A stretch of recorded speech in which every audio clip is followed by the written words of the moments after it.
Gujarat's #1 engineering university, Sankalchand Patel University, 9642706257.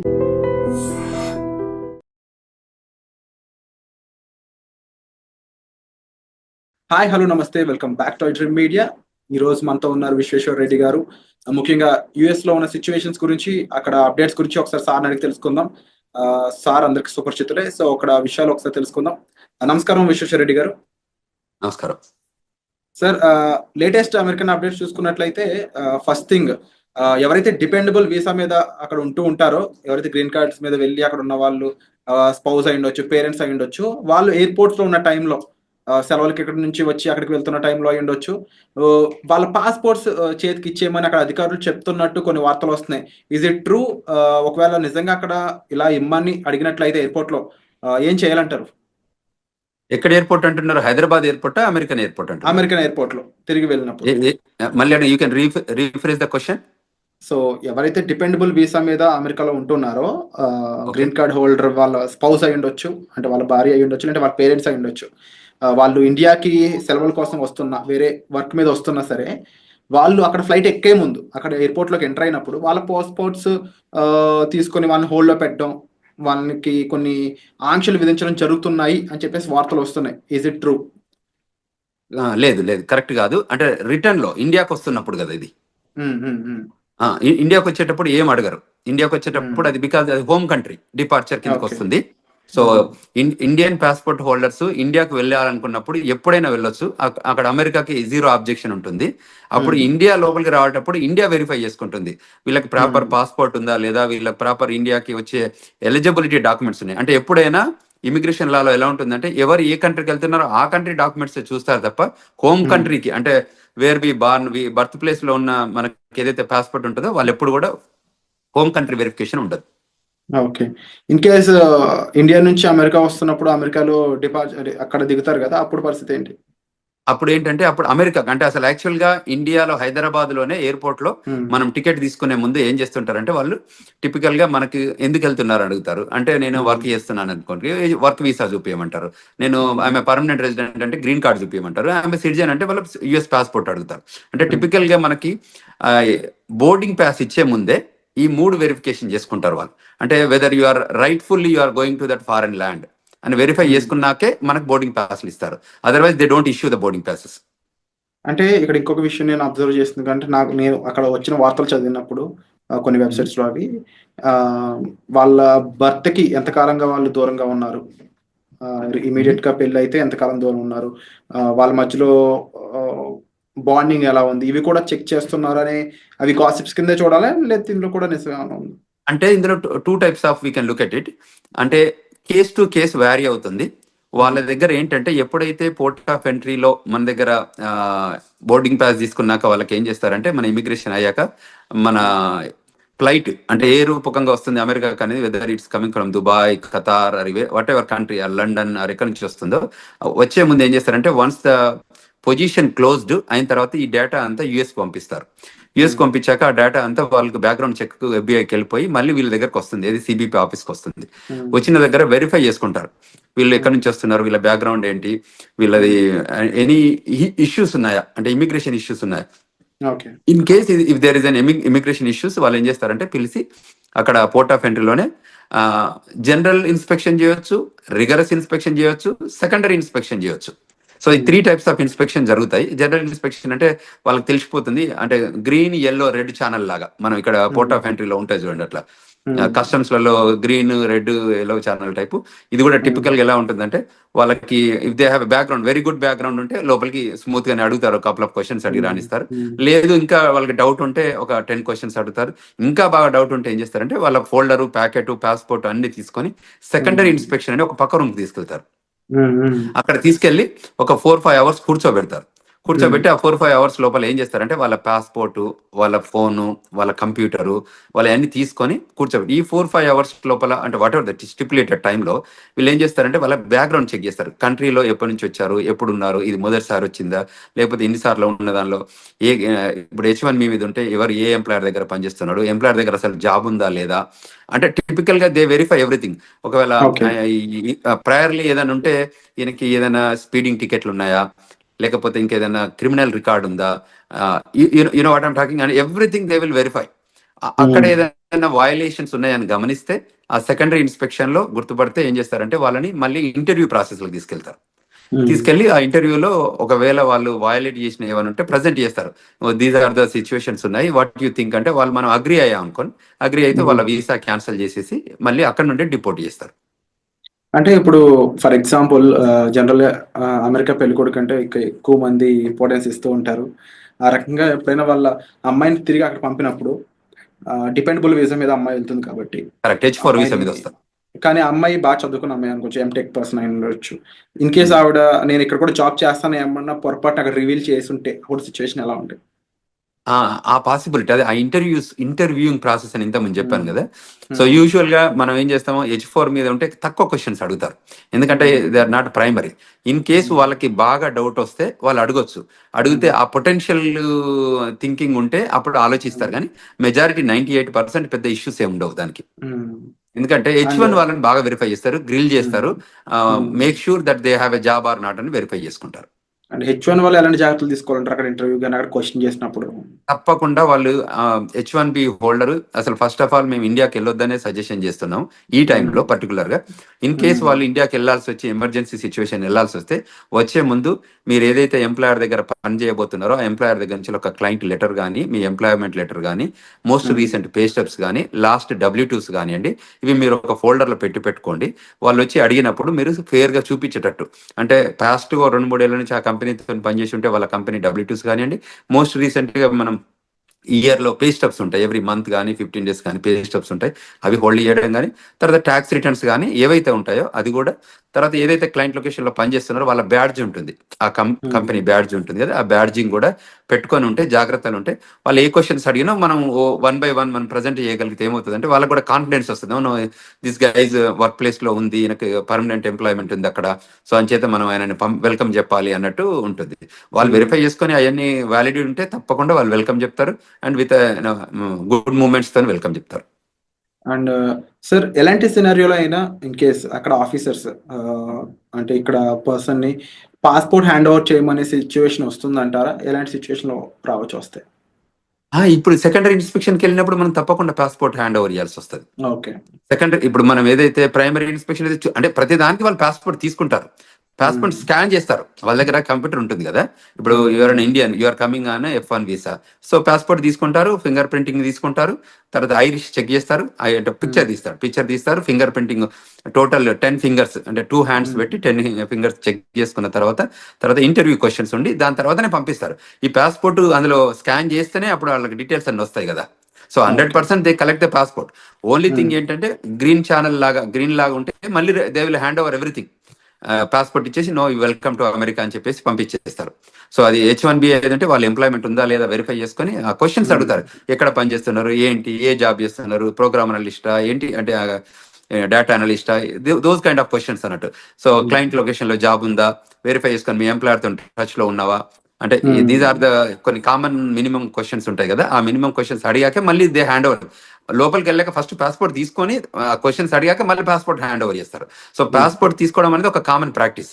Only American citizens అయి ఉండి వాళ్ళకి గ్లోబల్ ఎంట్రీ ఉంటే తప్ప వీళ్ళని యూజువల్ గా గ్లోబల్ ఎంట్రీ ఉన్న వాళ్ళకి ఎలా ఉంటుందంటే వాళ్ళకి ఐరిష్ తో టెస్ట్ చేస్తారు, వాళ్ళకి ఇండిపెండెంట్ గా వాళ్ళే స్కాన్ చేసుకోవచ్చు, వాళ్ళే పిక్చర్ దిగొచ్చు. ఇప్పుడు యాప్ కూడా వచ్చింది, గ్లోబల్ ఎంట్రీ యాప్. సో అందులోనే వాళ్ళు ఫోటోలు తీసుకొని సబ్మిట్ చేస్తారు, ఆఫీసర్ సిబిపి ఆఫీసర్ వెరిఫై చేసుకొని ఎవ్రీథింగ్ గుడ్ ఉందంటే వాళ్ళు ఈవెన్ పాస్పోర్ట్ కూడా అడగరు, యూ కెన్ గో అని చెప్పేస్తారు, ఎందుకంటే వాళ్ళకి బ్యాక్గ్రౌండ్ చెక్లు వ్యాలిడేషన్ అంతా జరుగుతుంది కాబట్టి. అండ్ అలాగే ఇంకా లేటెస్ట్ అప్డేట్ ఇంకోటి చూసుకున్నట్లయితే సెంట్రల్ యూనివర్సిటీ ఆఫ్ మిచిగన్ లో ఒక చైనీస్ స్టూడెంట్ తను సోషల్ మీడియాలో కొంచెం యాక్టివ్గా ఉండడం, అది కూడా అమెరికాకి ఆపోజిట్ గా తను చేసిన రెస్పాన్స్ అనేది తను డిపార్ట్ చేసే విధంగా మారింది. ఇప్పుడు జస్ట్ 6 months స్టడీ లెఫ్ట్ ఉందంట తనకి. 2016లో తను వెళ్ళాడంట స్టడీస్ కోసం. అలాంటి సిచ్యువేషన్స్లో ముఖ్యంగా సోషల్ మీడియాలో మనం అంటే రియాక్ట్ అయ్యే విధానం కానీ, ఆఖరికి ఒక పోస్ట్ యుఎస్కి ఆపోజిట్గా ఉండే ఒక పోస్ట్ని మనం లైక్ చేసినా కూడా అది మన మీద కాస్త తీవ్ర ప్రభావం చూపిస్తుందని చెప్పేసి వస్తున్నాయి వార్తలు. ఈ పరంగా ఇండియన్ స్టూడెంట్స్ ఎవరైనా ఎఫెక్ట్ అయ్యే ఛాన్స్ ఉందా? అసలు అక్కడ స్టూడెంట్స్ ఎలాంటి జాగ్రత్తలు తీసుకోవాలంటారు? Correct, very good question Virat. టిపికల్గా ఏంటంటే మనకు ఇక్కడ కంట్రీలో మనం non immigrant aliens, we are here for a short term, అంటే టర్మ్ బేస్డ్ వస్తున్నాం మనం ఈ కంట్రీలోకి. అది F1 అయితే 2 to 5 years, H1 అయితే 3 to 6 years, and permanent residence అయితే యూ హ్యావ్ రెసిడెన్సీ రిక్వైర్మెంట్ ఉంది కాబట్టి అది ఫాలో అయితే ఇస్తారు. సో ఎక్కడైతే నాన్ ఇమిగ్రెంట్ ఏలియన్స్ ఉంటారో వాళ్ళకి ఈ స్పెషల్గా ఈ రూల్స్ అని అప్లై అయ్యేది. ఎందుకంటే మనం కంట్రీ లాయాలిటీ చూపిస్తే తప్ప మనం కంట్రీ లోపలికి రానివ్వరు. సో కంట్రీకి అగనెస్ట్గా చేసే యాక్టివిటీస్ ఏదైనా సోషల్ మీడియా రూపకంగా కానీ వాళ్ళకి ఎక్కడైనా అబ్జర్వ్ చేసి ఉంటే వాళ్ళు వెరిఫై చేసుకుంటారు. వెరిఫై చేసుకొని క్వశ్చన్ చేస్తారు. ఎక్కడైనా ఎవిడెన్స్ దొరికితే తప్పకుండా వాళ్ళు క్వశ్చన్ చేస్తారు, ఈజ్ దట్ యూ అని చెక్ చేసుకొని వాళ్ళు డిపోర్టేషన్ ప్రొసీడింగ్ చేస్తారు. ఇప్పుడు ఈ ట్రంప్ అడ్మినిస్ట్రేషన్ సెకండ్ టర్మ్ వచ్చాక ఏంటంటే చాలా ఎగ్జిక్యూటివ్ ఆర్డర్స్ తీసుకున్నారు.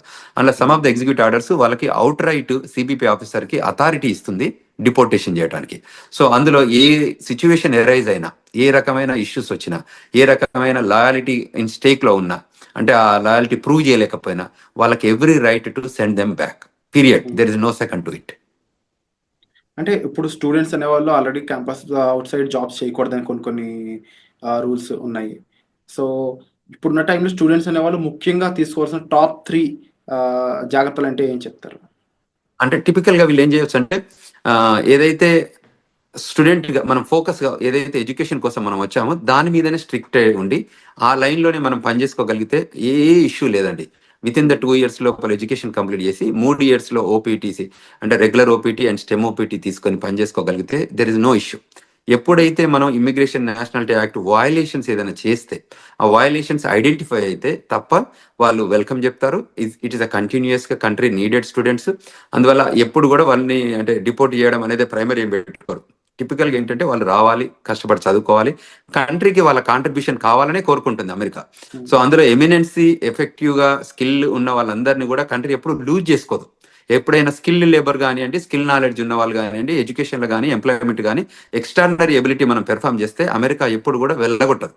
ఎప్పుడు వెళ్ళగొడుతుంది? Any backgrounds, negative background, criminal background, financial background issues ఉన్నప్పుడు, అటువంటి ఇష్యూస్ వాళ్ళు అబ్జర్వ్ చేసినప్పుడు వాళ్ళు క్లియర్గా చెప్తారు, you are violating this so and so sections 1, 2, 3, so based on this sections you are deportable case అని చెప్పి డిపోర్ట్ చేస్తున్నారు. సో అందువల్ల మన వాళ్ళకి ఏం చెప్తానంటే ఇది స్టూడెంట్స్ కానీ అదేవిధంగా స్టూడెంట్ పేరెంట్స్ కూడా గైడ్ చేస్తున్నాం.